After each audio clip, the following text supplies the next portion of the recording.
The biggest names in motorcycling, Honda, BMW, Kawasaki, Triumph, Ducati, are already testing what you might be riding next year. From electric launches to high horsepower surprises, 2026 looks wild. We're counting down the 7 most credible new bikes. Stick around. Number 1 might blindside the entire industry. Number 7. Royal Enfield 750 Interceptor and Continental GT. For riders who prefer the look and feel of classic motorcycles but want a bit more refinement under the tank, few brands have struck that balance quite like Royal Enfield. Their current 650 parallel twin platform earned a strong following for its simplicity, low price, and nostalgic charm. Now the manufacturer appears to be stepping things up with 2 updated models, the Interceptor and the Continental GT, spotted testing in Europe. Both bikes will reportedly feature an upgraded engine displacement of 750 cubic centimeters while preserving the laid-back spirit that helped make the originals such a hit. According to filings and verified test mule sightings, the new version of this parallel twin is expected to make between 55 and 60 horsepower, up from the 47 of the outgoing engine. Torque figures are also projected to rise slightly, offering an estimated 45 pound-feet. While not a radical jump, it should be just enough to make highway cruising more relaxed and passing maneuvers feel less strained. The engine remains air and oil cooled, continuing the formula that fans of this platform enjoy for its mechanical simplicity and retro authenticity. Braking components will likely see minor upgrades as well, with single discs, front and rear paired with a dual-channel anti-lock braking system. Royal Enfield tends to keep components conventional, so you can expect axial calipers rather than anything radial or race-inspired. Suspension is expected to remain straightforward with standard telescopic forks up front and twin rear shocks, though preload adjustability will be offered on both ends. The emphasis here is not aggressive performance, it's everyday usability with just enough polish to keep things composed on longer rides. As for weight, early estimates place these models in the neighborhood of 475 to 500 pounds wet. The upright ergonomics of the Interceptor and the slightly more tucked stance of the Continental GT should both remain intact. Seat height is expected to stay just under 31 inches, making them accessible for a wide range of riders without sacrificing ride comfort. The fuel tank on the Interceptor will likely retain its traditional teardrop shape, while the Continental GT's more angular tank and rear set foot pegs continue to evoke a true cafe racer aesthetic. Where these bikes shine is in how they deliver honest rideable performance with a throwback attitude. You won't find flashy electronics, giant TFT displays, or complicated ride modes here. What you will find is a rock-solid engine that's easy to maintain, enough torque for real-world riding, and styling that pays homage to the golden era of motorcycling. Whether you're cruising along back roads or pulling up to your local diner, the Interceptor and Continental GT will turn heads for all the right reasons. One of the biggest selling points, however, is price. While inflation has crept into nearly every segment, Royal Enfield seems determined to keep these new twins affordable. Early estimates suggest a starting price in the neighborhood of $7,500 to $8,000, depending on the variant and trim. That places them well below most comparable offerings in the middleweight market, especially given the projected improvements in power, refinement, and finish. That's a lot of bike for the money. But this next one packs BMW's engineering into a slimmed-down adventure machine. Enjoying the ride so far? Then show this video some love. Hit that like button so we can keep bringing you the real stuff, not recycled fluff, and tell us in the comments, which one of these bikes would you actually ride? Number 6. BMW 450 GS Style Adventure Bike. There was a time when lightweight adventure motorcycles meant compromise, less power, stripped-down components,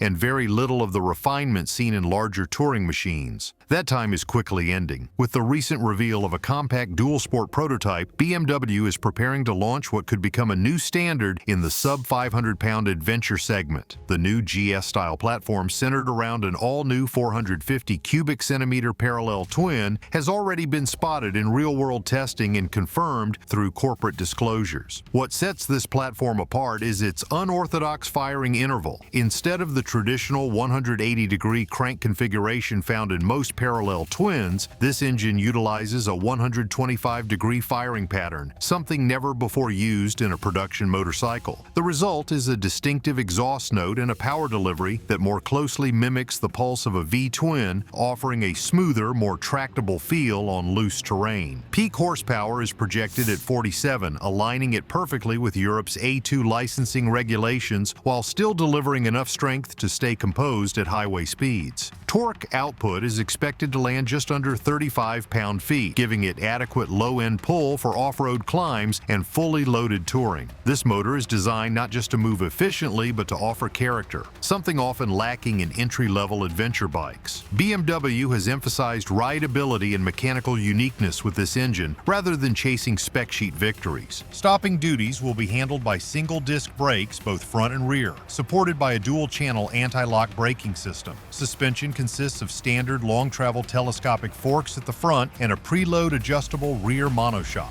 While no premium hardware like inverted forks or remote reservoirs is expected, the geometry and travel are being tuned specifically for off-road versatility. The expected dry weight is around 375 pounds, placing it among the lightest bikes in its class while retaining full-sized ergonomics. Seat height is expected to be roughly 33 inches, giving it a commanding view of the trail while still staying within reach for most average height riders. A narrow waist and a low-slung fuel tank help the bike maintain a manageable feel even when fully fueled, which is likely to push the wet weight to just over 400 pounds. It's clear that weight distribution and balance have been a design priority. The visual styling closely follows BMW's larger adventure bikes, particularly the 900 and 1200 GS. It features a beak-like front fender, a high-mounted windscreen, and tank shrouds that create a dynamic, muscular silhouette. More importantly, spy photos show versions with both cast aluminum wheels for road touring and spoked wheels for more rugged, off-road ready variants. Expect a 19-inch front and a 17-inch rear wheel across both versions. Pricing details remain speculative, but insiders suggest a starting point close to $9,500. While not inexpensive, this aligns with BMW's strategy of premium pricing matched by premium engineering. For those stepping into adventure riding for the first time or stepping down from a heavier machine, this model promises minimal compromise and maximum brand pedigree. While BMW keeps it nimble, Triumph is aiming for mid-weight dominance with a familiar name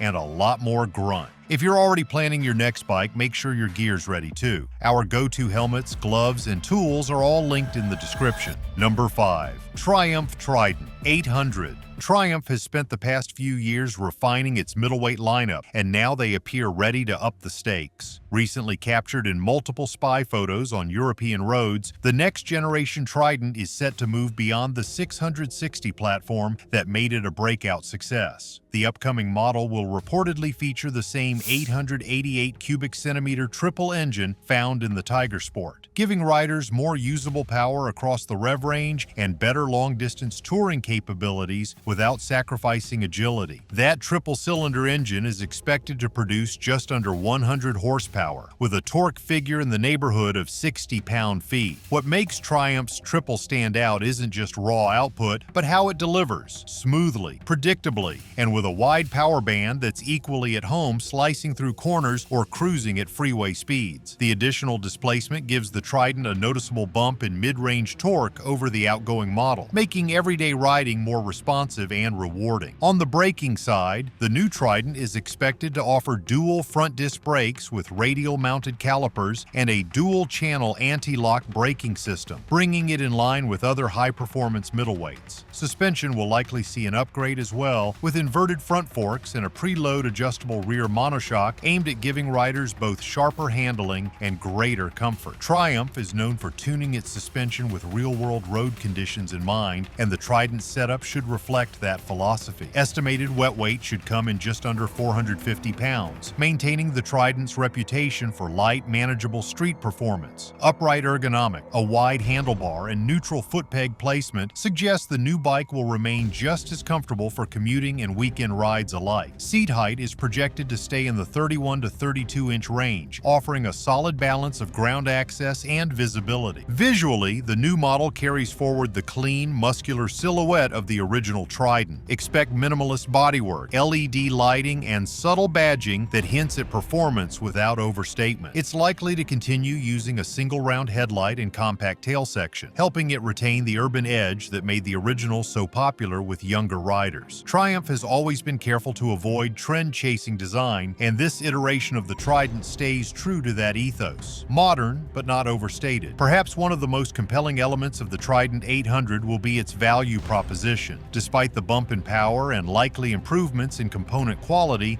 Triumph appears committed to keeping the bike accessible. Early projections suggest a starting price around $10,500, well below premium naked bikes like Yamaha's MT-09 SP or the KTM 890 Duke R. This positions the Trident as an ideal option for riders who want real performance without the sticker shock that usually comes with it. This is not a radical reimagining, it's a smart evolution. By retaining everything that made the original Trident appealing and addressing its few limitations, Triumph looks poised to create one of the most balanced middleweight standards on the market. More power, better hardware, and the same practical versatility make the new Trident a compelling choice for a wide range of riders, from experienced veterans to those moving up from smaller displacement bikes. Speaking of torque, Ducati's not dialing back, they're adding supercharged fury to an already insane platform.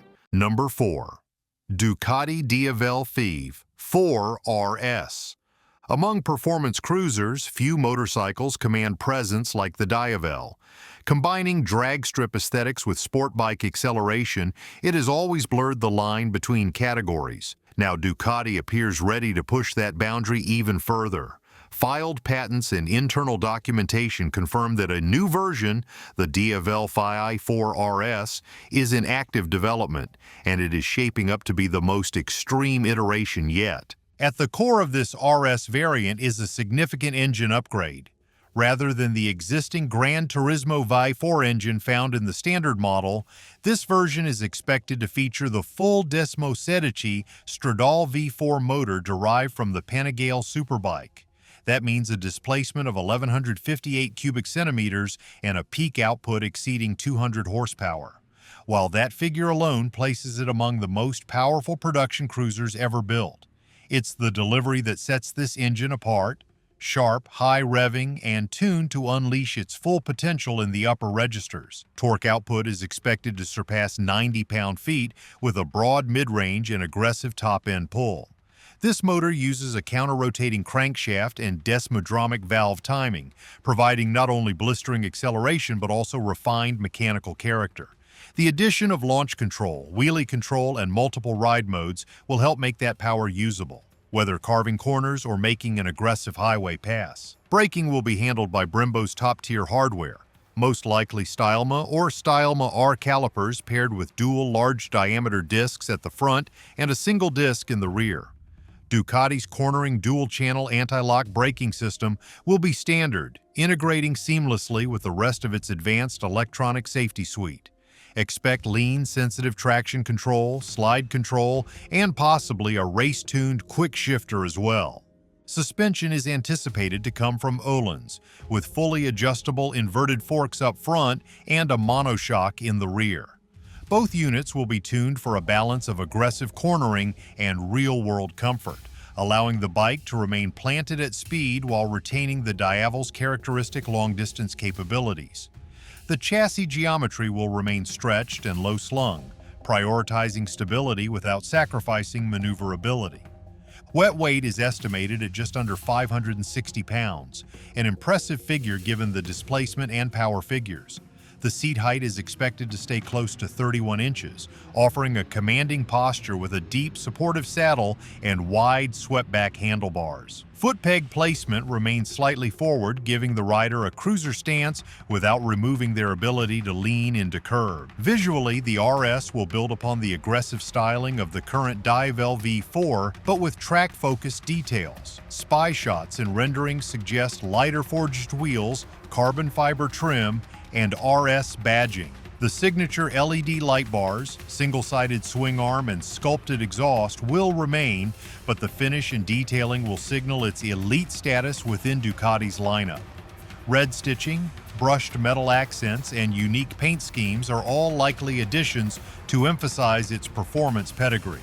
The expected price for the Diavel V4 RS will reflect its exclusivity and hardware.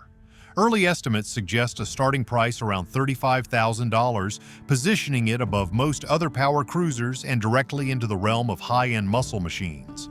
For riders who demand both brutal acceleration and Italian refinement, there is nothing else quite like it.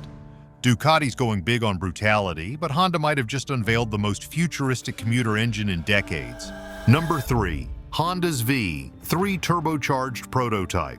Every so often, a motorcycle concept appears that feels like it's been pulled from the future. At the 2023 EICMA show in Milan, Honda quietly unveiled one such machine, a prototype featuring a turbocharged V3 engine mated to a compact street-standard chassis. Unlike many concept bikes that are built purely for show, this one is very real. Senior Honda executives confirmed that internal testing of a fully operational unit has already taken place inside one of their development facilities in Japan. At the heart of this machine lies a 3-cylinder engine with a displacement expected to fall between 700 and 800 cubic centimeters. What makes it remarkable is its use of a forced induction eco-compressor system. Unlike traditional turbochargers that are focused solely on maximum boost and top-end power, this system has been engineered for mid-range torque and improved fuel efficiency. Honda's engineers are targeting a power output in the neighborhood of 120 horsepower, while also delivering torque figures close to 80 pound-feet at low to mid-range engine speeds. This setup enables the engine to behave like a much larger power plant without the additional weight and fuel consumption typically associated with higher displacement motorcycles. It's designed for urban riders, sports standard enthusiasts, and commuters who want strong performance without resorting to leader-class engines. The unique V3 layout also helps keep the motorcycle physically narrower than an inline-4 and smoother than a traditional parallel twin, giving it a refined character that sets it apart from anything else in Honda's current lineup. Braking hardware is expected to follow the typical pattern for Honda's sports standard segment, with dual front disc brakes and a single rear disc, all governed by a dual-channel anti-lock braking system. The suspension will likely include an inverted telescopic fork up front and a single shock in the rear, both tuned for a balance between responsive road feel and everyday comfort. While the prototype version did not include brand-specific components, the production model will almost certainly feature Showa suspension or a comparable in-house system. As far as weight is concerned, Honda has not released official figures, but estimates based on the prototype's visible proportions suggest a wet weight in the range of 440 to 460 pounds. That would place it squarely between the CB650R and the CB1000 Hornet, giving riders a more muscular but manageable alternative. The seat height appears to sit in the 31 to 32-inch range, consistent with Honda's existing middleweight ergonomics. Styling cues lean toward minimalist aggression. The prototype featured a sharply angled fuel tank, a low-profile tail section, and dual high-mount exhaust outlets. Lighting is fully LED, and the cockpit includes a mid-size display that is expected to support both analog-style readouts and modern smartphone integration. Honda has emphasized that the design is not meant to be exotic or niche. Instead, the goal is to make forced induction mainstream, approachable, and useful for daily riders. In terms of pricing, no official figure has been confirmed, but Honda's goal is to bring the bike to market by late 2026 with a price competitive to other middleweight sport standards. That likely places it somewhere between $10,000 and $12,000, depending on the trim and market. It will not be a halo bike reserved for collectors. It is intended for mass production and real-world application. But Honda's biggest reveal isn't one bike. It's an entire shift in strategy, and it's already rolling out. Number 2. Honda's EV Fun and 30-bike electric lineup. Honda has never been a company to chase headlines with vaporware. When they make an announcement, it's because something real is on the way. And in the case of electric two-wheelers, that something isn't just one bike, it's an entire transformation. By the year 2030, Honda has publicly committed to launching no fewer than 30 fully electric motorcycles and scooters worldwide. This isn't speculation. It's part of a multi-billion-dollar strategy that's already underway, with multiple models in advanced prototype stages. Among the most eye-catching is the EV Fun, a compact electric street bike that blends playful urban styling with real engineering seriousness. Originally revealed at the Japan Mobility Show, the EV Fun is a small, lightweight commuter designed for daily use in dense urban environments. Honda has confirmed that rideable test units exist and are undergoing active evaluation. Production is expected to begin in Asia, followed by phased releases in Europe and eventually North America.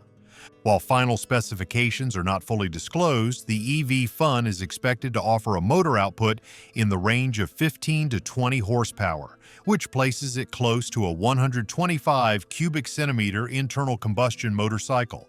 Torque, as is typical for electric motors, will be immediate, likely in the range of 25 pound-feet or more. The bike is designed for quick launches, silent operation, and intuitive handling at city speeds. Battery capacity is estimated to support 50 to 70 miles of real-world range on a full charge. Braking will be handled by single-disc brakes, front and rear, with a dual-channel anti-lock braking system standard across all trims. Suspension will remain practical and cost-effective, featuring telescopic front forks and a preload adjustable rear shock. This setup emphasizes reliability and simplicity, while also keeping the overall ride experience composed on unpredictable city streets. The EV Fun's weight is projected to stay well below 350 pounds wet, thanks to a lightweight frame and compact lithium-ion battery pack. That lightness makes it accessible to newer riders and city commuters alike. Seat height is expected to land at approximately 30 inches, ensuring the bike remains approachable for a wide range of riders. With a low center of gravity and scooter-like nimbleness, the EV Fun is purpose-built for urban agility. In terms of design, the EV Fun showcases a clean, modern aesthetic. Expect integrated LED lighting, a wide handlebar, and minimalist body panels that emphasize its electric identity without resorting to futuristic gimmicks. The cockpit includes a digital dash with battery-level indicators, speed readouts, and smart connectivity features. Honda's integration of smartphone pairing and navigation hints at future updates through over-the-air software. Pricing is one of Honda's major competitive advantages. Although final numbers will vary by region, early statements from company leadership suggest a target price between $4,500 and $6,500. That puts the EV Fun within reach for first-time riders, young professionals, and anyone looking to transition from gas to electric without breaking the bank. Of course, the EV Fun is only one part of a much larger plan. Honda's 30-bike strategy includes a full spectrum of models, from compact commuters like the EV Fun to larger performance-based machines still in development. Some of these will be battery electric vehicles, while others may include swappable batteries or hybrid electric configurations. The first several production models are already nearing regulatory approval in multiple countries, with initial market rollouts scheduled over the next 18 to 24 months. You made it to the last bike on our list, and that tells us you're part of the tribe. Don't just watch from the sidelines. Subscribe now and ride with us as we track every leak, spy shot, and rumor before it becomes reality. Number 1. Aprilia Tuareg 457. For riders who crave adventure but don't want the size, weight, or intimidation factor of full-blown dual-sport touring bikes, the middleweight segment is finally stepping up, and no machine embodies that shift more than the upcoming Tuareg 457. Aprilia is adapting the same parallel twin platform found in their RS 457 sport bike, an engine already praised for its balance, smooth delivery, and licensing compliance, for use in a purpose-built adventure motorcycle. This is not a rumor. The Tuareg 457 has been spied undergoing off-road testing in Tunisia and has been officially entered in the Africa Eco Race, proving it's a real running prototype nearing production. The engine is a 457 cubic centimeter liquid-cooled parallel twin, producing approximately 47 horsepower and around 33 pound-feet of torque. Those numbers are no accident. They keep the bike compliant with Europe's A2 license regulations, ensuring it remains accessible to new riders while offering enough grunt to be genuinely capable on highways and trails alike.